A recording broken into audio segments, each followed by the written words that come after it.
allt så där. Ja. Är du favorit för när det starts så det gör det lättare. Absolut. Men man kan säga att vi hittar till Lennon så ser det ut som att Sportregent här är kanske syndre äldre, har äldre med allt en Rauner och jag vet inte, här var ju även i finalen i fjör, så jag vet inte om det kanske har mera rönter, eller vad? Ja, det kan man säga, ja. Det är allt som är det i alla fall, tar och så ju. Allt är tar och så ju, ja. Jag har schrock på med allt, men han är kanske... Nej, här är fler, här är några gamla Gaspar i går av ju John och Magnus, så tar vi Hammar, från till Hammar starta för en så tar har absolut alltså, men ja. Inte för små, Rauner Hevra spelar som har spelat, alltså. Och Hackre Stig är utalanda, ja, så det här är... Så klart vi har klarat att börja, och det är Jens Jakobsen som är huvuddomare. Han spelar själv i Hammar, men jag tror inte kommer i finalen i det, så är han domare. Och kvar är det här som kommer Amina att ta emot det är Bjarne från Raune, Bjarne Zachariasen och Magnus Jakobsen. Så ja, nu skiftar det om, eller kan jag göra det nu? Ja, nu är vi över första början. Börjar vi en tip-off. Han lägger bollen upp och inte lövar nästa bollen av en nyret. Ja, Bjarne han är så... Han större i Adam och han tar sig här var han favorit. Ja. Så är det så där första all upp här. Där kollar bollen runt, men det nägar vi att ta må jag sätta kött av. Ja. Förra sekunden till skåk också igen nu. 3 skott. Max blockar ner. Ja, blockar. Domar dumfeil mot Magnus. Och tar ju så ett straffe. Ja, 2 straff. 2 straffe. Och det är så att det Reiner som skjuter nu. 2 straff. Reiner. Nummer 8 kör Rane. Nej, kör. Kan man skifta i mitten? Nej, det är sett hans fel vi gjort mot Mashota straffen. Ja.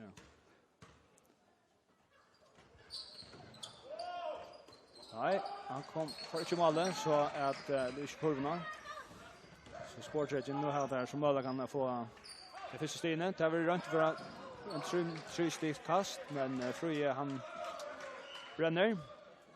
Fröje och Gael Jensen, han är som inte kom upp till akkurat hända disten att spela. Han är inte vid allt då, ja. Nej, han fick den sista disten till Sportregent mot Hammar vid Eisne. Men ja, han är läsnare så han är det bara 3 dister och i hemlig kappen så. Okej. Ja, tills vi kommer några steg än. John och Nadamon. William. Ja. 2 steg var det. Ja. 2-0 till Sportregent. Då ränner jag notera hur läggarna klarar sig. Det är näka för Javi. Ja, här gånger chaufför ja. Jag kan inte ölla chaufför. Det är särskilt här vi snär räknar om hur mun observation att det vi får ju skont att man ska gänga kött för att du fast bollen till att du ska ta just en runt på första i. Jag tycker ganska ställ det är han gänga kött när jag på vägen alltså då. Nej. Och vad kallar vi det heter inkast vanlig inkast bara. Du har inte löjt men du brukar benen chatta till att köra bollen väck vid alltså för att få bollen ut för att bråta alla uppsympten. Det har vi inte betraktat som fejler. Det är bara alltså. Okej, det är bara. Ja, det är simpelt bara. Det är som du brukar hända, du kan bruka benen men det är så att du brukar benen så helt du gör en fel men det är ju en personlig fel. Och det när vi tog kan göra så snäga fel per alltså för likar, ja. Ja. Och så är det att man kan rucka ut. Ja. För 5 fejler eller så. Ja. Yes. 5 fejler, personliga fejler så är det ut ur disken. Ja. Och i kvarjon fjorringen är du tar som ett livfejler och det är samma som att gesto Magnus Rönse. Oj, ja. Att så kallar rebound från Bjarne. Yes. Nämligen. Det är hans styrka ganska och särskilt i världen, ja. Absolut, ja. Absolut, ja. Ja, han. Och Bjarne är ganska en eldsal 18 för round. Absolut, ja. Det sett fälla jag stan och byggt upp. Och kör Rönnan där efter här. Och Andrea 4-0. Att det var Andrea Ilic. André Ilic som fick bollen i kurvorna, så 4-0 till Sportregan. Vad är det? Det är så att man spelar i 4 Forster som man kallar det. 4 fjärringar, ja. 4 Och 20 minuter, ja. Ja, vi har så spelat i 30 minuter nu. Yes. Och det är ändå ett stäcker i mitten fram. Här det är alltså inte långt i mitten nummer 2 och 3, ja. Ja, det är halvleken är kan 20 minuter, annars är stationen 2 minuter i mitten av fjärringarna. 2 minuter. Sportregan får bollen där. Fröje Mikael Jensen rör sig han för att lämna in shoulder. Heiler. Ja, det var Heiler. Brottskast. Ja, 2 straffer. Ja, det var väl färdig, ja. På färja. Ja. Och det som jag väntar är faktiskt att Sporting för att göra, att han får renna efter raunden ekva. Han brukar färg. Är den Och här är också friver kan vara en liknande med över tja Sportregan. Ja. Han är så att han som ska skjuta brottskastet. Och vad fick han 2? 2 straffer, ja. Det var alltid 2 hvis inte bollen för oj. För bollen är först att det som man kallar för bonus, ett eka skott. Okej. Chansla för trustig. Ja, det kan då. Han fick han då, så sen. Ett steg, ja. Ja, han fick 1 så 5-0. Ett straff till bara ett. Ja. Det är 1 och så 2 och 3. Ja. Väl skottet av Fröja. Yes. Han kom väl för början. Han ser ut som han har haft det sen till han ramar. Ja, jag hade faktiskt talent i allt. 6-0. Sportregan, nu må han Rauner Löka som renna få gångta så spel där. Hur ska det stämma än? Så är det, nej. Bjarne. Ja. Kan döma där. Han dömde fejlläsning. Jag vill kontakta så för Bjarne att nu får han det som du kallar för bonus. Okej, där får jag stig. Yes, han får stig, 32 stig. Ja. Och så får han ett straff jag tror. Okej. Så att det var gott all upp dem. Ja, det ska till så eller kötta vänter. Alltså en tror jag är så spännande vi att det. 6-0 så nu kan man bli 6-2. Ja. Så är kontaktakting.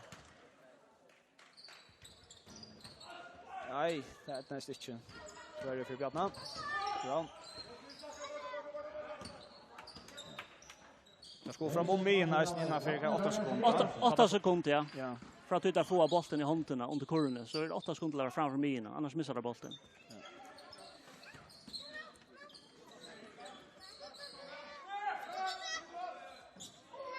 Nej.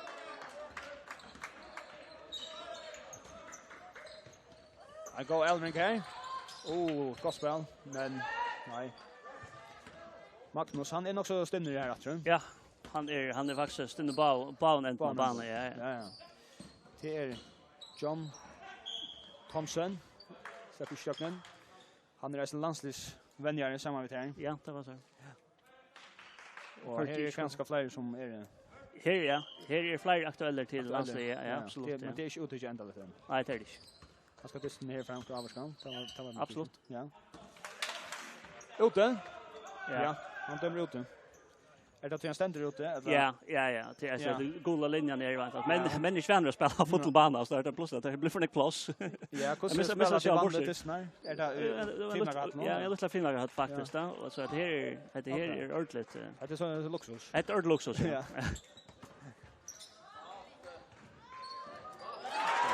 Ja.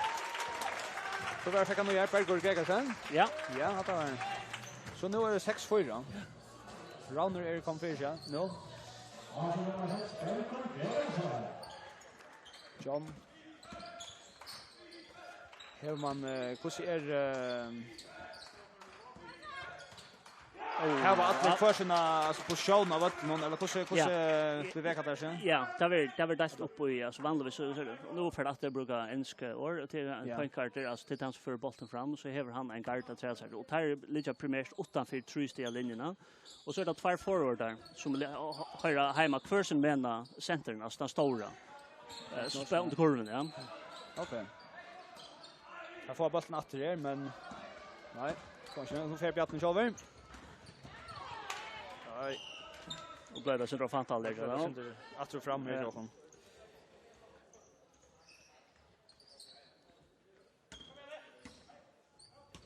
Men det är ganska synd nervösa börjar. Det är nerver, 100% säkert nerver. Ja.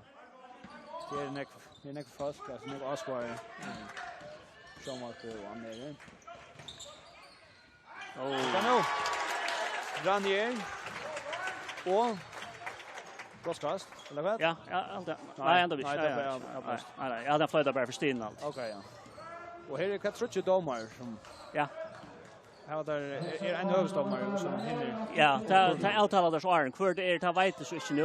Jag håller det igen så han spelar till tipp of är ofta han som styr då. Ja, go Elving. Nej. Det var ju. Ja, det hänt så näck för att det går så kött för sig att det må vara trutcher. Vi brukar vanligtvis ta spela två.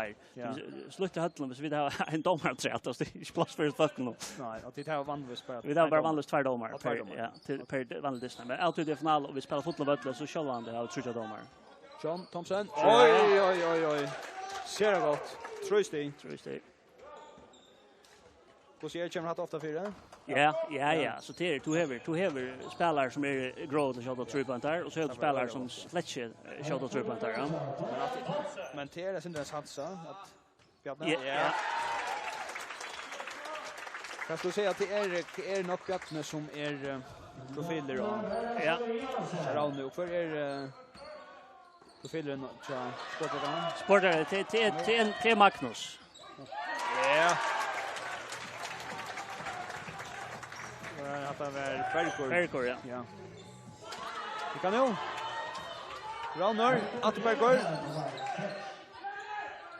Oj. Fel satt. Det var kanske till stallös man. Ja. Det annars inte vann vi så öden basketboll eller korreboll. Det ska inte ätas för att vara kontaktsporter, eller rätt? Nej, det är det som så inte. Men alltså det säger sig självt alltså att det är och det är så när man ser vart eller så lite plats att du kanske undvika kontakt så där domaren lever vi syndra kontakt men det är en inte kontakt utåt det är det. Det köttar man straffar för det. Ja. Nu tog så det Rauner. Så faktiskt. Nej, Orsaka Sportregin. Ja. Sportregin, ja. Det är så väl skyldigt. Han var framme för 6-0. Ja. Man är där. Ja. Och är så att han för touchen nu. Ja. Så att Rauner har fått den här alla kommer för sig.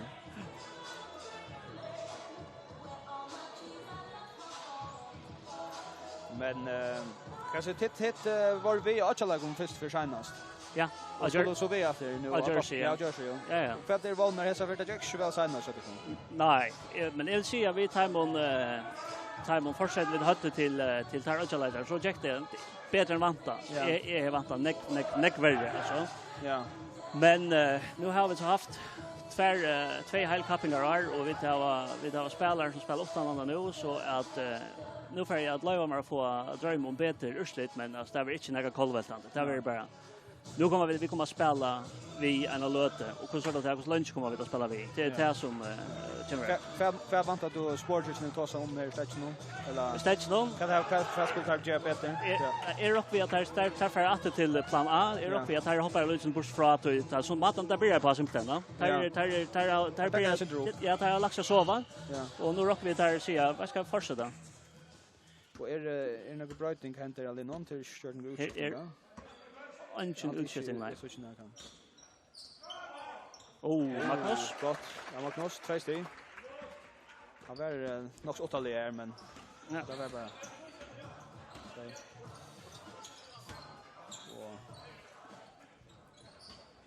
Så är det så framåt för att det. Och oj, där vi.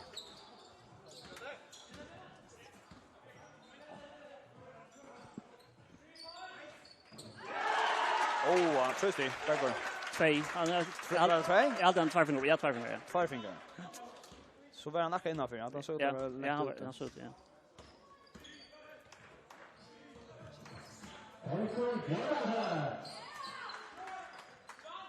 Hur så kör man näck vid de som spelar någon eller hur ser bretten och så på en linje. Det är inte utskiftning inte än. Nej. Vanligtvis så kör du alltså det är allt andra att köra resten och kan ingera alltså och finner du där du brukar för en stor spelare så det är ganska en minne ut och köra stora in och så. Oj. Ja. Att så kallar för en plato tror jag. Slå tror jag. Ja, Perfekt eller? Nej, det är inte akkurat så som Atlar. Okej, han får upp platten och sin. Platten nu, ja. Ja, det var flott. Bjartman. För hur styr han finns ju? Han finns ju med. Bjartman är 60 här. 60 av 16.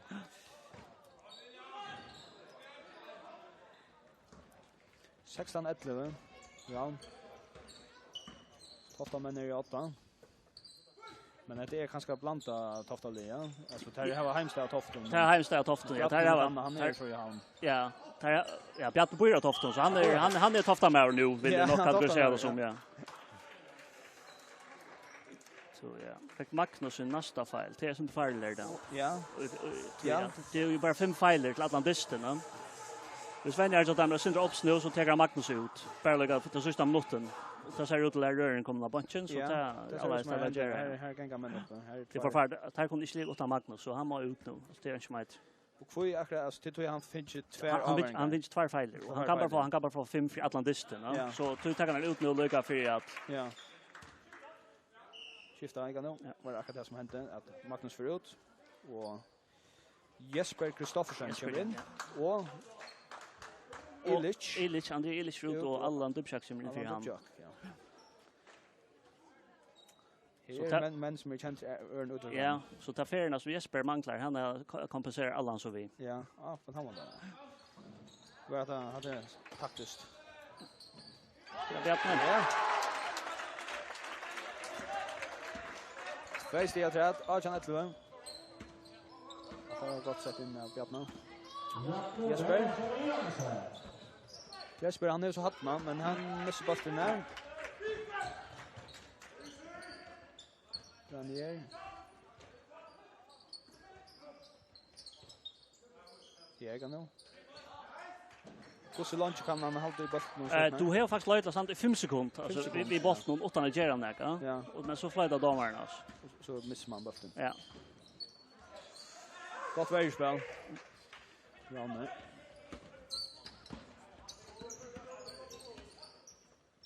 Kan se om det snär det av en gott stöd igen. Jag alltid att det är mest att nerven alltid och att han nerven kör raund kommer ner och gör allt så alltid att här jag sportingen är för analysen det vi ska ta för analysen du panik alltid. Ja, tar sen du vet lära dig vad du ska göra. John, nej. Han tar bollen fäck. Rauner och så är Första Gliver. Arjan Etlund.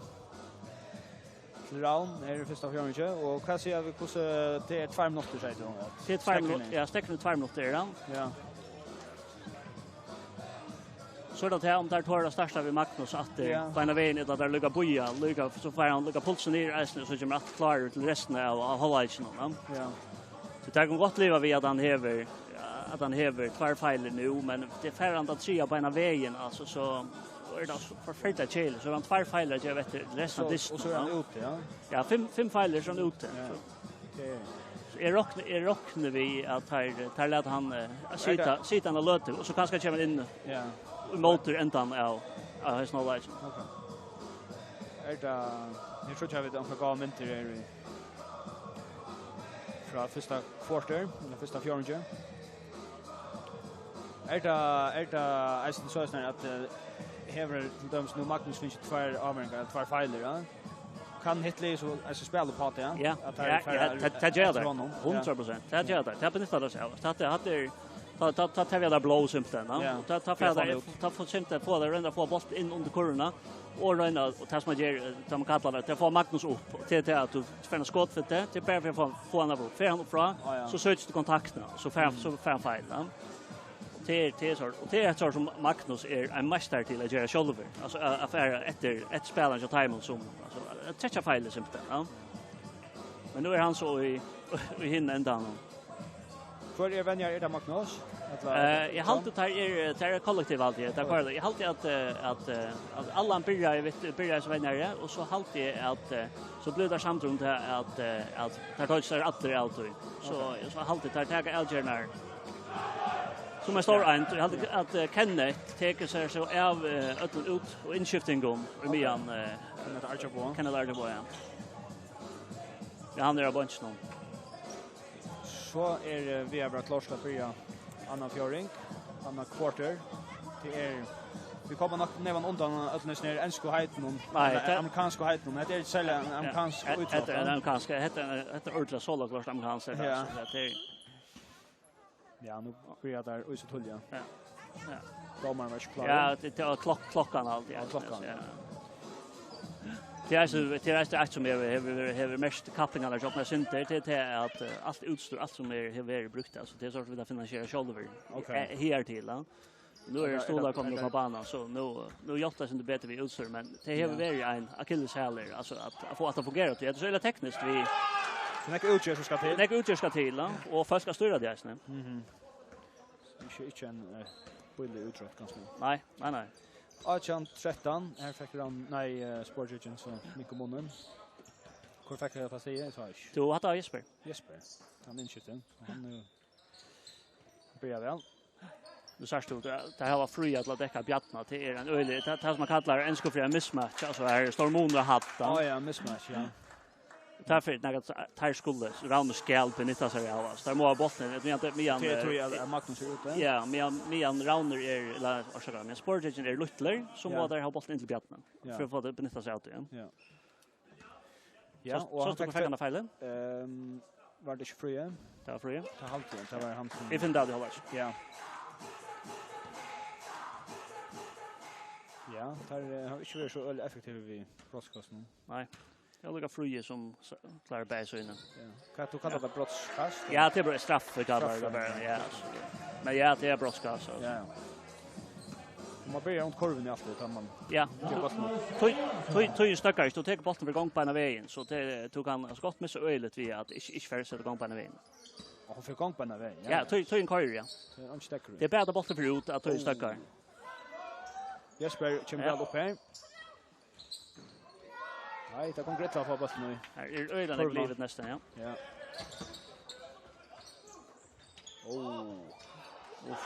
Ja, han är inte stött några. Oj. Allan han är kvickare. Ja, väl varsla Berchi här. 19-13. Till round.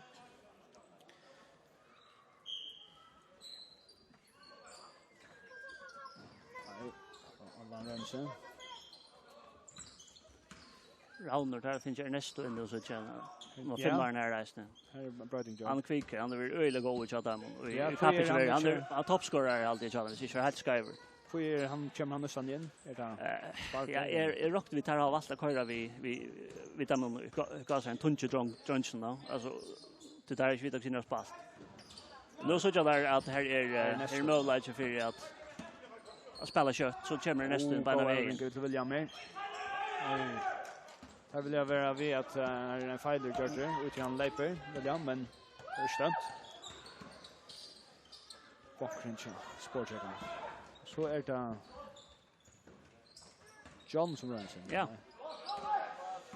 Du säger att det är liksom Kobe spelar kan du. Jag kan ju ja. Sen det men Karla så det solo.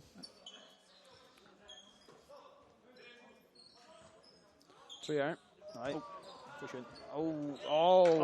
Fyra skottklockan ska kunna nollstilla så må bollen räcka kurvorna. Hej bollen inte rakt här på en så han rakte kurven där. Ja, han rakte inte. Du borde bjärta bara lätt boll fär. Ja. Han var väl ute men han ja, det är ut och skottklockan isen. Ja. Men det som man säger han leper ut av vattnet och ränner för bollen inåt. Så långt han fär från vattnet så är han av vattnet intill han näste vi utanför ja. Ja. Så hvis bollen ikke norsk vi utanfor, så kan han rädda bollen och lägga den in till en av makarna. Oha. Ja, det är kanske inte gott att lägga bollen in så. Nej. Vi kan nu Ernesto. Ja, Ernesto Ferrari Henriquez. Ja. Att en tofta med ja. Ja, jag vet inte om det är tofta med han är också särskilt bra så. Ja.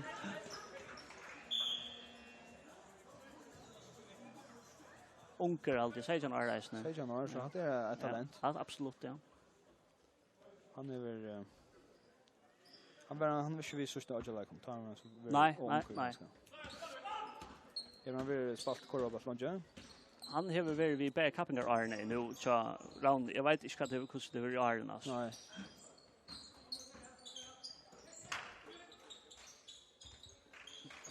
Nej. Kasper Andersson runt sig här, men Nu blir det korva ferien efter. ja.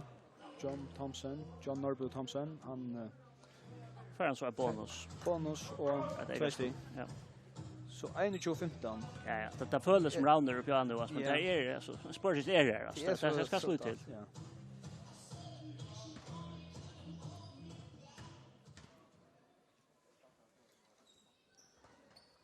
Ja. Det gick klart ut. Ja. 21-16. Vi vill gärna ha spänning så Absolut. det blir inte att Ja. månader minkar. Ja.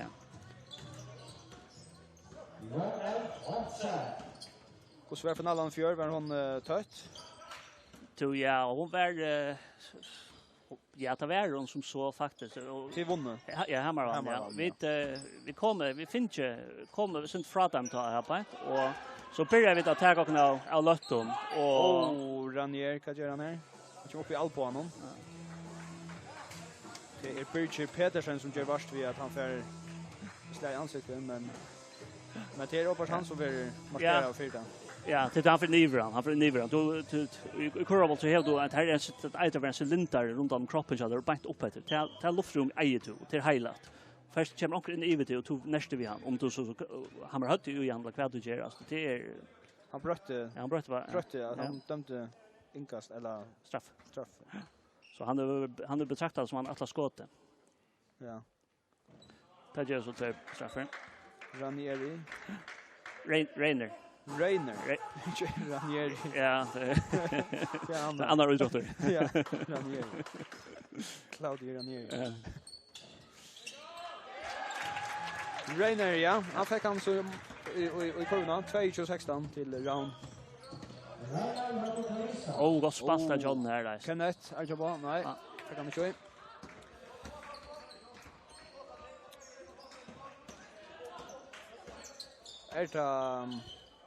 Vad spalta Kasper Esne. Ja, det är spalt. Är det avsur som förra bollen fram alltså? Ja, det är som nämnde Janne pointguarden, va? Alltså det är han som är dribbelstarkast faktiskt, ja. Det är han som tar sig av förra bollen fram. Ja. Spelstörare faktiskt, då. Det är imiska styrkor så. Det är det, ja. Du ser här till timon cha sportagan är det John och Fruje primärt som tar sig ut. Det är simpelt att där är bäst vi bollen. Nu Magnus kommer in efter. Ja, Max kommer in efter. Nu ska han bara inte ta den fel här på så att säga att. Här tror Rainer är absolut bollföraren till timon. Det han ser alla gång teknik. Ja. Han är bra spalt. Ernesto. Så ser Bergkog som kämpar alltså. Han är ölig alltså han är ordentligt uppsatt till den andra. Ja, alltså han är han det var så i kappen som var han är en av reboundarna så han fer efter öllon och han är alltså han häver så svallar några reboundar alltså. Gå han väl ja. Ja, det blev bollen flottar helt i hinnan. Det är simpelt att han kastar inte fick han och boll för ut om backlinjen. Okej. Annars kurboll visst först fram om mina så du slår för att mina efter. Ja. Och men tar så inte ner till nästa vid bollen så är bollen faktiskt inte för den är färn ut alltså av backlinjen. Tydligt Leo man. Magnus, nej. Ja, han fick han efter. Ja. Så säger det har sen tendens att flytta tvärman så Max han är bollen, ja. Och Adria Illich är skolan. Ja, Illich. Skottklockan att 3 mål, skondom. Ja, det ser som Berge strackar under bjätten men där dömer inte för det. Men kunde jag dömt det? Ja, det har väl det med det. Det vill inte så är det en personlig fel där. Ja, det är Rainer som är bollföraren i Adam. Det ser man tydligt. Oj, att det var färre men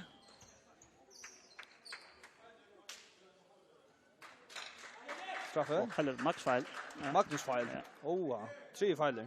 Han att du säger han som markerar ut av bunch på ena vägen Kenneth och Magnus han ser ut som han har skiftat på ena vägen. Ja, ta mål där. Är 5 minuter efter alltså. Att det var skott. Nej, det här är en katastrof. Fyra sporträga. Gott för round. Reiner han det som mål kan vara om Men ja. Nej. 2-16.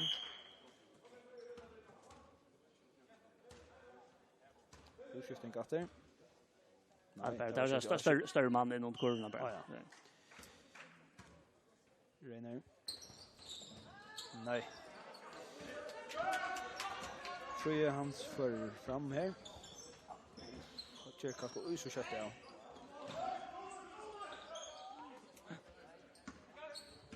Nej, det har mistat center. Ja, det har mistat. Touch kan nu. Där jag us kött ja kanske.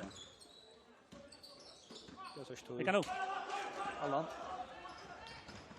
Gott värspel. Gott värspel där. Man köper gott där.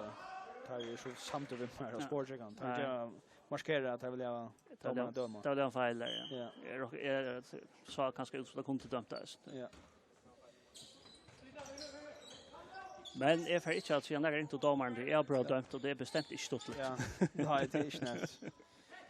Här han var så här till klara. Ja, nej, det är alltid det.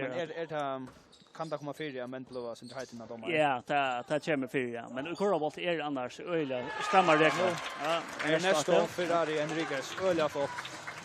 Annars är bara upp och skjuta nu. Ja, annars är domaren öliga shooter att döma tekniska fel. I korrebolt är det öliga stramt vi att du har inte lov till att avvisa som i fotboll till dömes en Chilean airport mot domaren. Det är textfel på en av vägen där och först så du kan bara få två textiska fel än dessa rudust. Textfel är öliga dyrast till att du får straffe och det var bollen 80. Okej. Så helt löst så inte att lätta såna frustration gänga i domaren. Nej, det var många där. Det är ganska sommar som kunde läsa tror jag. Örn ut att grejen. Ja, absolut. Här är flyer så det kan kunde läsa. Ja, nettopp. Jag snackar som spelar fotboll. Ja. Att det gått där in där. Först han gör en pump fake för att få mannen upp i luften och så får boja. Pump fake. Ja, det han pumpar bollen upp som om man att han skjuta. Han hoppar för att blockera och så får han för boja, va? Så han är ju stigen en dribbling så han. Det är nästan som så NBA. Det är nästan kan lugga. Det är kanske sportagent här unga planer här nu. Det verkar som om en för bollen och han dribblar lite som där så sitter rålöst. Det är väl färdig. Kroppsfinta. Ja, det ser jag såg att till så är Rauner kurser väl av. Gott samla upp. Vad det gott. Ja, det gott där nästa. Nästa han har ordat just om sig så han kommer in. Han kom inte in för. Nu tar han timeout där. Kan måla. Ja, det gör det. Ja. Timeout på sportregan. Tar måste snacka dem nu. Ja. För hur ofta kommer där ta timeout? Du har tvär timeouter i fyra halvlek och trutcher i sjätte halvlek. Men du ber inte fyra halvlek det snackar från första och andra och första fjärde så det halvlek, ja. Så halvlek så 3 och 4. Så trutcher till det, ja. Och färda så i evetoy så har du en timeout per evetoy. Och evetoyn är på 5 minuter. Ja. Men ja. Det är så där. Ja, det måste till att vänta sig gång ner. Här att han för touchdown. Ja. Nej. Och det är 2 minuter nej knappt 2 minuter efter av andra kvartal. Ja. Så att det ska helst inte vara för stor månader att affär in i satt online. Nej. Men vi tar och säga att det har varit flera distrikt här. Ja. Här det har varit stor månader och man kommer in i 3 och 4 kvartal och så är distriktsmenter. Här tog man landa här är jag bränt med, ja. Jag vet har bränt med Hammar. Två dister här vid Simplen har vunnit dister faktiskt. Här vi som kommer ut i fjärde eller sista fjärring och lägger väck. Simpelthen. Alltså det är sån fel som man vet att hade German inte och men det hände. Men vad det helt då kan det hända ju som det någon saktans det kan heta så öle kött alltså det ska så lite till alltså det är så nu satsar där allvarligt jag max in att men det var inte han är trutcha fel så fan 31 så ska man 31 ja ska ut men det här bruk för som du säger gott ja det är flott det må tror jag det var 2 det må han må vinna här har vi ju då att ha något annat nej så in Hong Kong Magnus skorar i kappingen här. Det är 8 som spelar. Här skorar han 15,6 poäng i Mial per dist. Det är näck. Flott av Kasper Andersson. Ja. Oj, det händer. William leper bant och Krovi. Ja, men så att om man trackar en omtran in fyran då. Kurobot ja, hvis han inte bär benet planta gör en väldigt spelare. Så trackar den fyran så skulle domarna den file faktiskt mot väldigt spelarna. Men det sa nu sa det kör det där. Men det står kanske så. Han var ute. Så så han trackar Alinne. Så att det är rätt då. Nej, men att det är domaren tar er från munnar så är det fullkomna fria alltså det Du får inte kritisera det. Nej, tar trappa upp här alltså en egen vilja där var inte för det så tar är absolut fri här. Ja. Det var spass där. Utan domar så det är flott väldigt bra. Att det tar vi har en som bjart mot kurvan alltså du får inte Ojips. Här är inte Ojips. Han är spalt väl. Ja. Ja, bjart Öland tror jag. Han har Öland tutning för Lee här ja. Det är viktigt att jag Rauni att alltså bjart har spelat några minuter. Ja. Nu kanske man kallar man det kontra att vinna bollen eller? Ja, det kan man lyckas med ja. Ja. Det är gott att flytta bollen för förnuftigt där är snart. Ja, där får det kan gott diskutera, men det kan inte skälda domaren. Han undrar överska domaren att få bollen efter men det som man säger i korboll hvis du spyr domar. Ja, så spyr han. Ja. Du behöver inte börja vi en kraftig år och så säga att det var galet. Men så är han börjar trösta. Oj, ja det är flott. 80-20. Nu ser man kvitt det är så viktigt att det här var Magnus inne i vattnet. Det är bara så förfärligt farligt alltså. Så alla de till så. Så hvis Rauner är från luften nu så färda och är nästan flott. Nästan. Det verkar som att på en måte är Rauner känns det lika Magnus. Det är skott. Så spårningen kvätt. Det är skäjer som kommer att stäcka någon eller om det är. Allt det domar tar den tekniska time att det känns som inte missar time att allt det. Ja, Bjarni han är Björn Uisposa men är rock vi han säger Magnus är en Uisposa sätter bara fiskpower. Ja, sätter kommer skaft 9, va? Det ser ut som han beklar eller också kanske 9. Ja, fiskskott. Så ut att höjd nu på sig. Han är kanske känns som nej. Han haltar in där i. Ja. Han här det talas inte eller? Ja, är rockigt här ser vi han tog bara några på det ut Magnus. Rower. Ja. Little budget. Ja. Ja, det är att säga. Han ser ut som han har varit ja. Ja. Men det som jag skulle säga är här Magnus veckan och ska men det verkar som att Rauner kan komma så lättare till Stine. Ja. Han kommer kött fram och kommer kött för chansen. Ja, det verkar som att avtalet det verkar att det räcker så när och det verkar som att avtalet har alltid skjutit dem. Då ser det bara Kasper och Reiner och Ernesto sista poäng Ernesto skorar. Alltså det är tvär elvingar och så ständer han pura blänker alltså. Det ska kända. En sån väg så ska du minst trutchar elvingar, fyra elvingar och då hur finns ju såna till att. Nu tog in hotell där nere nu men jag är not rätt nu så en kvarter. En 4. William. Ja, det är gott. Ja, men 3-25 till det är inte avgjort chans. Det är olja tatten. Det är vi bara glada för. Ja, absolut. Ja, Stefan Schauber från jo. Nästa. Vi klarar så väl här det upp Bjarni Eisne. Nej, Oskar Berglund. Gregersen. Kasper Blinker. Oj. Oj så every ja. Hatle Johansson. Men det ska man ganska vara. Ja. Alltså ska man börja för ja, man ska börja för det är alltså och hade näst fel så Hatle så att gasen har en rat till det ja. Så han fick en fel där. Han får en fel. Hade en personlig fel. Hur så ser det ut i feilen så Rauner? Ja, det Hatle som två och det han toppscorer av felfront någon. Här har gasen skickat sig pent. Okej. Och att det looks skrytt men om den blir kön. Men det är först det. Så ja. Vad flott. Aj, det är väl gott där Berche. Men hade man alltså låt till att avsluta ut i tojen för och shot i tojen gånger, ja. På bollen för ur handen så är han livande in till han räkar också. Han måste ut till kurvan där kvarten ger. Så han kan komma i rammen och i kurvan. Yes. Ja. Ja, så är annar fjärde lever och nu är det så här som vi kallar för halvläge, ja. Alltså nu är det en lång stäcker i mitten. Hur långt är det en touch mot där? Ja, jag håller 15 minuter jag måste alltid nu alltid finalen alltid. Vi såg ju bara linje för eller round för hur ska Ja, tar färgen. Tar färgen. Sporter inte för kanske om man låter ta färgen.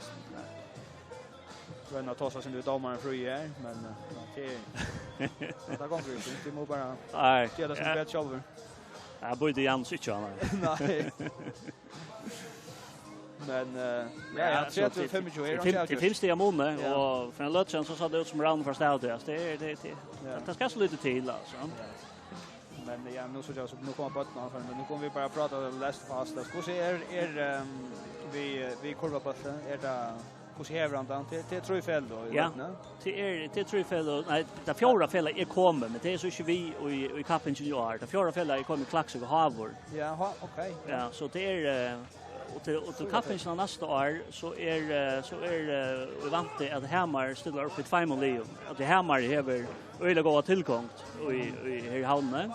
Så Hammar har det tror jag att Hammar så vi ska spänna det. Du ju bara ha 12 likar vi och Hammar har mängslukt och eisen till Hammar har ungdomsarbete så här är ungspelare eisen som man sagt han skulle ge en golarot och att han ska komma spela en Hammar B.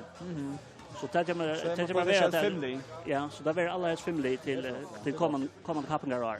Det kräver ju att det syns mer av Hammar i form av så skulle det ha en egen vänner och såna här ting att ta sig av när linjen och nice, ja. Men det blir till. Så det är just kappen som är spännande. Det är just en neck med den namn. Det är väl ordentligt gott och vi vet inte ordentligt hur det är vi har så jag kör vi vet att än så jag vet inte vad det här av tillfälliga spelaren. Men jag har hört det är så bara rykter att Reiner och Hattler som spelar vi Jo, är det också spännande som händer i alla snö. Ja. Jo, det sagt ett nummer. Att det finns ett nummer här i Hattlerna. Låt oss säga. Så tror jag det är som man såg NBA nästan i stationen. Så när man kommer in i och släpper man kast i kurvorna. Ja. Får man då så får man en 50 kronor. 50 kronor. Det är spännande. Det är ganska en avgång. Det tror jag är firma. Ja, jag ska bruka visst sånt. Ja.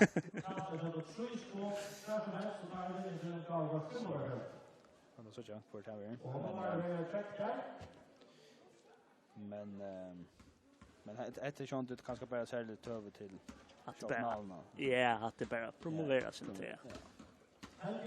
Men det blev mer skipa förhåll runt om kurvan. Så det här finns sponsorer inne och det här finns mer Ja, nu vi sponsorer så finns nu så är kappen kommande år är så finansiellt är de täcka som så det är vi utgör att och är det att landslig är täcka att. Ja, det är gott. Så det kommer färra låtäcka och Ja. Ja. För jag kan nu en från domarborn Matcher. Att en Hammarspelare. Matcher Goldpine. Ja. Hur så? Matcher Goldpine.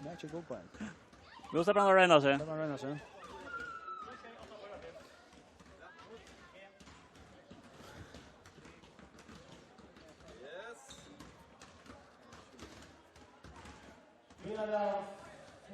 Att det är bara kasta fram in. Nej, det är en grundläggande studie det. Ja, släpp fram rena sig. Kan jag trycka runt det? Vet inte. Så tar man nästa kasta sig en i hand då. Ja, rockar för att skjuta ett omtrånskott, han tar bollen ner och så skjuter han rockar vid det starka armen så här. Alla helst för räddningar för. Ja. Tack. Nej, nu kommer musik fram. Fram. Oj. Nej, det var bara skott då. Nej, han fick tror jag alltid. Eller var det bara okej, så han tror jag. Ja, han tror jag.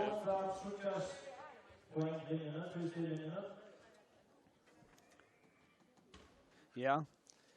Och att tre steg det som man skjuter ut dysten va och hur långt ut det är det är 6,45 meter. 6,45 meter. Så och utan mina till så till halvvattler och sen är kaderan 8. Jag kan höra yes. Flott. Klaver. Ja. Ja, som gammal tränare så är vi skuffar för sin skora minsta läge. Ja. Tror kronor. Yes. Alla ska komma. Ja, absolut. Ja, på till domarbordet. Ja, så hindrar sig det önskat domarbordet nu. Men ja, så att är knappt 20 meter ut där man kör från man får true stay. Ja. Eller kan kalla det linjen. Ja, det vi kallar det bara vi brukar säga 3 point linjen, men att det true stay linjen är och så straffen tar det 4 näka 4 45 halvtid där ja. Och kurvan är kan 30 meter upp från 30 meter och 5 centimeter. 30,05 upp från golven. Ja. Så ska jag sen till att komma upp här och Ja, alltså du vet för ut om tror jag linje och pröva skjuta och till bara kallt och inte prata för så följde det att okej, här ska också till alltså det är inte bara alltså. Man vill ju känna några slam dunk där men lägger upp här. Ja, här är flyger som har springkrafterna till det. Det är det ja. Bjarne Sjövande är alltså Berker är han är också raskare men det är alltså Korabotton han är så stor att han ska ju pumpa ur nice då att det är slam dunk så det. Men så ska vi också fröjer han komma. Ja, tager du i frun bana så det på den. Okej, att det är inte mente för att ja. Bjarne är klar då. Hvis han står under kurven och fick han så är han klar att komma upp och dunkade. Men annars är det inte som utan han som gör det alltså. Ja. Så nu är Lene som kommer innanför vattlen och bara ja, då kollar hittar det lugg upp att det där lugga få pulsen upp att det är jag kallar 8 mot 1, 20 mot 1. Man har då där som uppställning av avon att är rockar vi Berlin starta upp vi eller ställa upp vi startar någon alltså den främsta börjar vi där rockar vi startar ska man ja så det är farligt att sporta om vi Magnus men det är något till att du sa att det är så jag max midnatt det är mot på vägen alltså det kommer efter gången här var ju att han för vi ju touch det och man 12 var ja och nu är så 50 mån nu ja gör det mån ja. Nej, det är uppe i Berlin kör och fotboll tror jag att alltså att det är 5 poäng är inte en last att du kan välja hem Grobotten. Nej. Ta ska vi in dit eller ta oss om 1 minut efter alltså. Ja. Och att är vi såna 40 sekunder mot är ju vet till man kan dra en sig. Nej, alltså det är närmast att du kommer till dralling i Grobotten det är ju förra sista fjärde att täcka alla uppnå times of förra. Det täcka alltså helst 40 sekunder alltså skottet kommer. Hvis skottet kommer Iron 20 sekunder för så då tror jag att du är purast och blänkar alltså. Ja. Är det helt? Jag hade det finns funnit det ser det. Ja, allt ja. Det är så att det är efter att det är men kommer fel trubbelagar och då bunches så ofta också man okej vet att repetera sin med det finnas det alltid alltså. Ja. Och lucka insula kanalen där efter. Ja. Det rundar skott.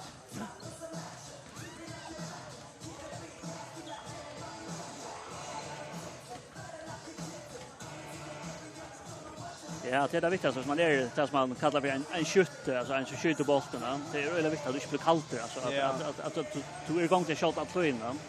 Det är området man häver en löt jag lugga att det är det kallar det Gorobot alltså man är hot alltså man heter eller in the zone alltså där. Ja. Ta feber allt då. Ta är det väldigt viktigt att ta pointgarden sån som Reiner och John och så här klar ju att nu är Melvin som är heter han ska ha bollen som skjutas bara för att ge bollen på ena vägen alltså.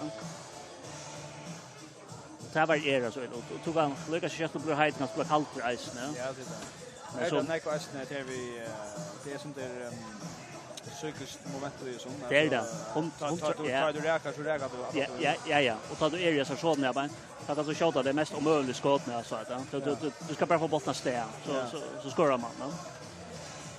Och jag vet att jag gör chill men det är så som kommer av träning.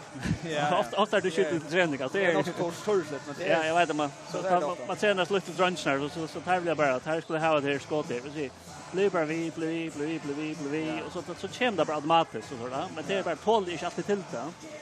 Att det är ju en motorisk bevegelse du kör och just det samma motoriska bevegelse kvar för så går det som så kvar för alltså det är det som du säger att man så blir hooks som tinsen för neck så jag lägger man det för sig själv ofta. Så nämnde jag att Hammar hejar sin där omklassarbete. Hur ska vi få tillgång till ungdomsläkaren?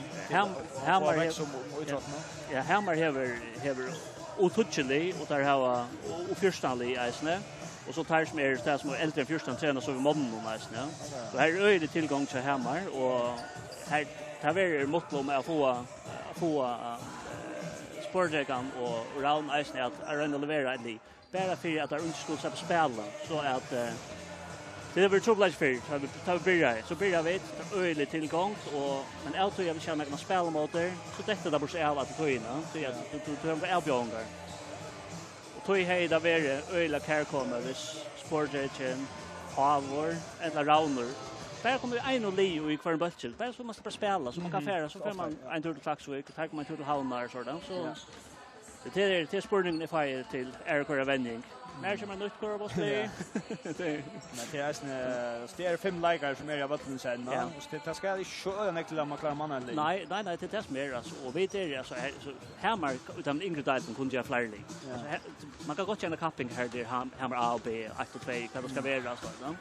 Men man bara ha att hinna gång och det är trubbel vi att hinna linje det så att ha resurser till det nu. Så här där maxat det. Men särskilt när Bergkor ständer vägen där. Särskilt att kvart är om det är föttled, om det är knä eller kvart är alltså. Han är så kom in från vatten. Ja. Men han beväger sig så real time nu.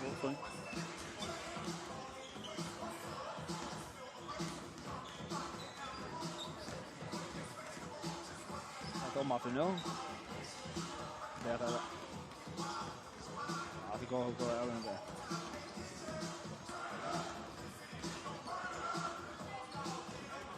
Ja, men det är från Örn Kvarter. Så, men hur tog en till ner där uppe? Jag hade till det. 2,5 minuter till vi börjar att det. Det som följer vi så är det 2,5 minuter till 3 kvarter, 3-4 på 4 gånger. Och stövan är så 3-25 till round. Så jag vet här skärmen nu. Så inte ner.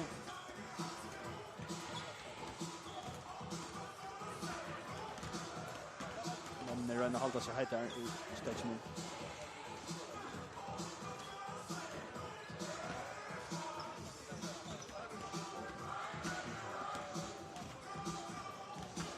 Ja. Jag vet inte vad ska vi pröva i att så vant där att ha varit där som så blir inne och en gameplan som är bra vant då att nej så fixerar jag inte sport jag kan ta kort. Ja, ta där börja själva skulle finna på all uppe alltså att det kör en enmansserie. Ta ska ha en spelare av en urn kaliber alltså för det ska inte och du sa att det kostar dem så öjligt alltså och jag som tror att han att det sista beväger sig alltså det är ofta att du först du släpper sig över bollen ja men stand för att spela kör boll så hittar där och det är sån ting som att du äldrar bollen utför till avtalen så inte skrina då eller flyter du det men utan med även som äldrar bollen bästenter så har du en annan situation som akkurat lyckas som situation där ju här är inte något så ska he med även till att starta om ja det är som är mest i sporten det var alltså en coach i dribblande och så blir han hitcha efter honom kan han finna på istället för att hjälpa honom det blev för cowboys det var en låt där så får jag gå fram så är narskas till att vi för att börja efter kört skont eller håll motor Vi inne finna så Sunna Soje. Så plåsa på bänken. Men du nämnde att det vi sportchecken till det näkor som har varit i Hammar som ända i sportchecken. Ja. Alltså John och Magnus, John Thomsen och Max Jakobsen har vi till Stånad E-fonden till Hammar för 21 år sedan.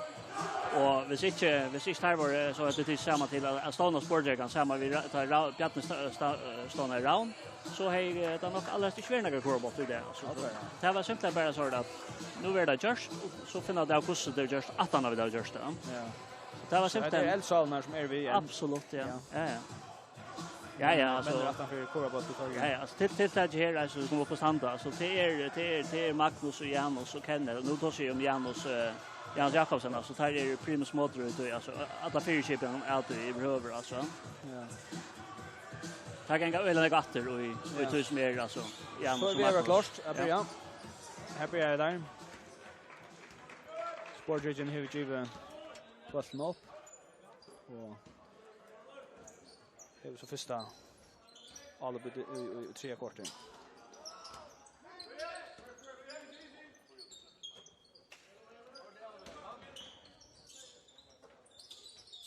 Och skritt. Nej. Det blir kör. Korobot skrittreglar är öliga strammar för att fast halta alltså nej du låter faktiskt bara lägga det ena skrittet och släppa bollen och handen och en foten för uppfra annars är det just skritt alltså. Okej. Tar som spalt korobot i folkskolan tar jag för jag vet jag tror skritt och det är nog så vanligt och så det ska man lyckas med att viska på stora ur spelarna att komma. Och det är ju att man känner från handboll. Ja, det är så här Bjarne Jerry här. Han pivoterar. Han har en standfoten som är ververan. Bra flott. Gott. Då var det Shervin. Hur fick han nu? Att Shervin. Shervin. Ja. Bareng. Yes. Han har kommit in nu.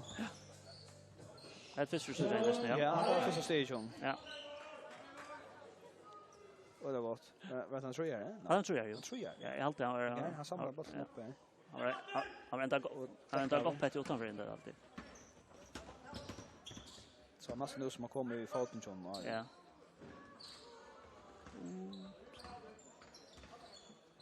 Här är Bjarne där som du ser nämner. Han ständer. Ja. Ja, han väl åt över. Vad det gott. Ja, men här är så 33-25 nu. Rauner här är tar halda Larsen. Pura blanker. Han ska inte stanna så läs igen. Nej, det ska man inte. Nej, här är håll i världen. Här är stor håll. Inte gott världsspel för Sportjagan. Men är det kanske så tror jag Rauner spelar bara så väl runt. Ja, det är det, absolut, ja. Här här till hade liv upp till favoriter. Ja, absolut, ja. Här har ju Asne haft touch och bortsett från att det största dessen som nämnt av Sportjagan. Ja, det har så onkel det så ölt alltså. Ja. Så jag nämner det. Ja. Bjarne så tror jag. Ja. Han ska kanske det är kanske störst men alltså är så fröjer alltså så skit. Han är så mycket högre att han släpper på ja, han var näva blockar. Nej, han vill blocka. Så nu det Tesla har mer out att mer bricks. Ja, nu renner där skärman. Ja. Får jag skott av klockan. Ja. Rainer. När vi går för upp av Bergen. Han kommer nästan otroligt väl efter. Ja. Bergen kämpar väl. Ja, han är öjlig raskt att han är.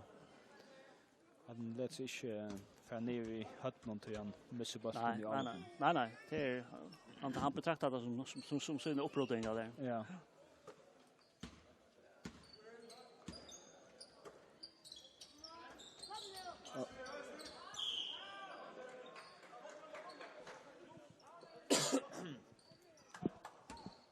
Han fick fel för det. Fick han fel. Ja, han tar bollen ur handen. Ja, han kör armen om kroppen så. Ja. Långkurs. Det var nog spelaren Shervin. Ja. Nej. Vi ska starta kallt ur skott nu i förhåll till Brian Liston. Det sitter inte ordentligt.